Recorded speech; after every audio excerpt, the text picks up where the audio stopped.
అందరికీ నమస్కారం అండి. ఈరోజు మనము అక్షరమాల గురించి తెలుసుకుందాం. అక్షరమాల అనగా అక్షరములను ఒక పద్ధతి ప్రకారం కూర్చడం వలన దీనిని అక్షరమాల అని అంటారు. ఈ అక్షరమాలను ఆంగ్లంలో ఆల్ఫాబెట్ అంటారు. అక్షరమాలలో మొత్తం 56 అక్షరాలు ఉంటాయి.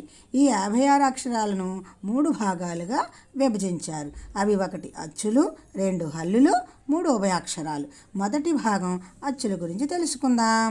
అచ్చులు 16. అవి అ, ఆ, ఇ, ఈ, ఉ, ఊ, డ్రు, డ్రూ, అలు, అలు, ఏ, ఐ, ఓ, ఔ. ఆ నుండి ఔ వరకు ఉన్న అక్షరాలు అచ్చులు. ఈ అచ్చులు స్వతంత్రంగా పలుకబడతాయి కనుక వీటిని స్వరములని కూడా అంటారు. ఇవి 3 భాగాలు.